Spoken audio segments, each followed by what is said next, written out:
Assalamualaikum warahmatullahi wabarakatuh.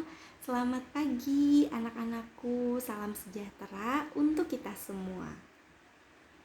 Gimana kabarnya hari ini? Semoga kalian tetap dalam keadaan sehat ya. Dan tentunya harus selalu semangat di setiap pembelajaran. Hari ini bertemu kembali dengan Ibu Eka pada mata pelajaran PPKN. Silahkan terlebih dahulu isi absensi di grup kelasnya masing-masing sudah di-share ya link Google Form-nya. Silahkan kalian isi terlebih dahulu. Nah, kalau sudah diisi, segera siapkan alat-alat tulisnya, buku catatan, buku paketnya. Nanti kalian catat poin-poin pentingnya. Jika ada pertanyaan mengenai materi hari ini, silahkan kalian tanyakan di kolom komentar ataupun melalui pesan di WhatsApp. Nah, sebelum memulai pembelajaran hari ini, kita berdoa terlebih dahulu ya.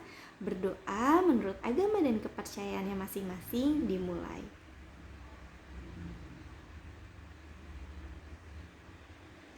Berdoa selesai. Hari ini kita masih akan melanjutkan materi minggu lalu mengenai nilai dan semangat Sumpah Pemuda pada tahun 1928 dalam bingkai Bhinneka Tunggal Ika. Yang pertama, sejarah Sumpah Pemuda sudah kita bahas ya di minggu lalu. Dan hari ini kita akan membahas mengenai arti penting Sumpah Pemuda bagi perjuangan Indonesia dan makna Sumpah Pemuda bagi generasi muda. Nah, mungkin kalian punya pertanyaan, Bu, kenapa sih kita harus mempelajari materi ini? Bukannya Sumpah Pemuda udah lewat ya? Kan Indonesia sudah merdeka, Bu. Kenapa kita harus tetap belajar? Jadi, diharapkan setelah kalian mempelajari materi hari ini, kalian akan dapat memaknai semangat kejuangan para pemuda dalam memperjuangkan kemerdekaan Indonesia. Dan tentunya sebagai pemuda generasi penerus bangsa, kalian harus tahu nih peran-peran apa saja yang dapat kalian lakukan dengan Sumpah Pemuda. Jadi kalian sudah tahu ya kenapa kita tetap harus mempelajari mengenai materi hari ini. Nah, di sini dijelaskan bahwa Sumpah Pemuda pada tanggal 28 Oktober tahun 1928 bukan hanya menggerakkan para pemuda untuk meraih kemerdekaan, tetapi juga mempertegas jati diri bangsa Indonesia sebagai sebuah negara. Nah, Sumpah Pemuda telah menjadi jiwa dan juga semangat yang terus terpatri dalam hati dan sanubari para pemuda. Jadi, Sumpah Pemuda ini tentunya membawa semangat persatuan dalam perjuangan. Karena tadinya sebelum ada Kongres Pemuda yang menghasilkan ikrar Sumpah Pemuda itu, perjuangan masyarakat Indonesia ini hanya bersifat kedaerahan dalam melawan penjajahan. Jadi, orang-orang di Ambon melawan para penjajah di tanah Ambon. Orang Jawa Barat misalnya melawan penjajahan di tanah Jawa Barat. Nah, sedangkan setelah adanya Sumpah Pemuda ini menciptakan identitas kesatuan yaitu bangsa Indonesia dengan perasaan satu senasib karena sama-sama dijajah, juga untuk memperjuangkan cita-cita yang sama yaitu kemerdekaan Indonesia. Akhirnya perjuangan masyarakat tidak lagi bersifat kedaerahan tetapi bersifat nasional ya, karena tadi menciptakan identitas kesatuan dan sehingga dapat mengorganisir perjuangan kemerdekaan secara lebih efektif ya.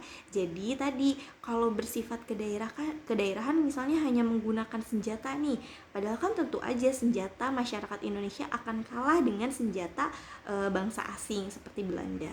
Nah, tetapi dengan adanya Sumpah Pemuda, dengan adanya kesatuan dan cita-cita yang sama, perjuangannya ini menjadi terorganisir, bukan hanya melalui senjata, tetapi juga melalui diplomasi atau perundingan, seperti yang kalian tahu misalnya melalui konferensi meja bundar, itu salah satunya ya. Nah, sehingga dengan begitu Sumpah Pemuda ini menjadi sangat penting nih dalam sejarah Indonesia karena telah menjadi penegas arah perjuangan bangsa Indonesia. Dan dengan begitu membuktikan nih bahwa pemuda dapat menjadi harapan dan tulang punggung sebuah negara. Nah, mungkin kalian pernah dengar atau ada yang sudah tahu nih apa yang pernah dikatakan oleh Soekarno. Beri aku 100 orang tua, maka akan aku cabut Semeru dari akarnya. Beri aku 10 pemuda, maka akan aku guncang dunia. Nah, kata-kata itu juga menjadi salah satu semangat ya bagi kalian para pemuda sebagai generasi penerus bangsa untuk dapat membanggakan Indonesia, untuk cinta tanah air gitu ya. Nah, meski Indonesia sudah merdeka tadi, nah semangat Sumpah Pemuda ini harus tetap ada. Kenapa sih harus tetap ada? Nah, ini akan berkaitan dengan peran-peran kalian sebagai pemuda. Nah, di sini setelah kemerdekaan bangsa Indonesia diraih, persatuan dan kesatuan bangsa Indonesia akan hancur apabila bangsa Indonesia tidak lagi memiliki semangat bertanah air yang satu, berbangsa yang satu, dan berbahasa yang satu, yaitu Indonesia. Nah, seperti yang diikrarkan dalam Kongres Pemuda kedua ya, yang sudah kita pelajari, di sana bunyinya, kami putra dan putri Indonesia, satu, mengaku bertumpah darah yang satu, tanah Indonesia. Nah, jadi kita sebagai generasi penerus bangsa tentunya harus membangun rasa cinta dan bangga terhadap tanah air Indonesia melalui aksi yang nyata. Misalnya cara yang termudah, kalian sebagai pelajar dapat belajar dengan sungguh-sungguh. Itu termasuk ke dalam bertumpah darah yang satu, yaitu membangun kecintaan dan kebanggaan. Nah, kira-kira selain itu ada juga melalui menjaga dan memperhatikan lingkungan sekitar. Kalau kalian membuang sampah harus pada tempatnya, tidak boleh sembarangan. Kalau kalian melihat sampah di jalan, silahkan kalian ambil terlebih dahulu, nanti dibuang setelah kalian menemukan tempat sampah.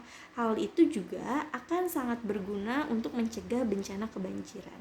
Karena beberapa bulan yang lalu kan terjadi bencana banjir dan itu sangat merugikan banyak masyarakat di Indonesia ya. Nah, yang kedua, mengaku berbangsa yang satu, yaitu bangsa Indonesia. Jadi, kita sebagai generasi penerus bangsa harus menjaga persatuan dan juga kesatuan sebagai sebuah bangsa.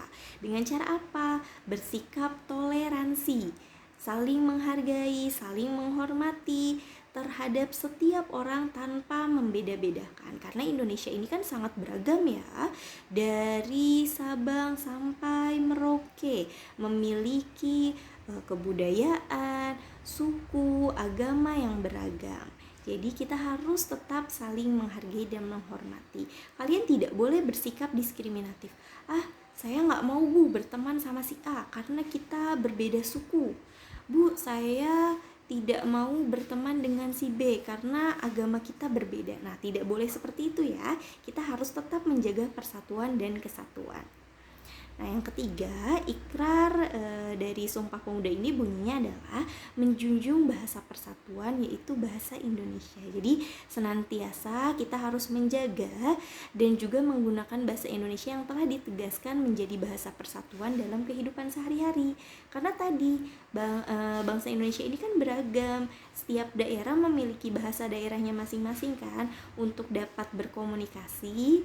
Misalnya nih, kalian dalam sekelas ada yang berasal dari suku Sunda, ada yang berasal dari suku Jawa, maupun mungkin ada yang berasal dari suku Batak atau Betawi.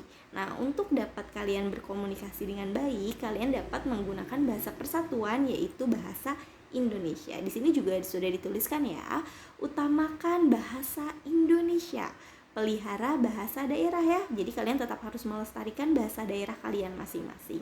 Dan yang ketiga adalah kuasai bahasa asing.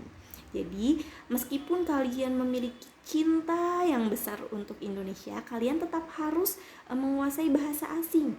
Mau belajar bahasa Inggris boleh, belajar bahasa Jepang ataupun bahasa yang lainnya pun boleh. Untuk apa sih kita belajar itu? Tentunya untuk meningkatkan potensi diri kita masing-masing.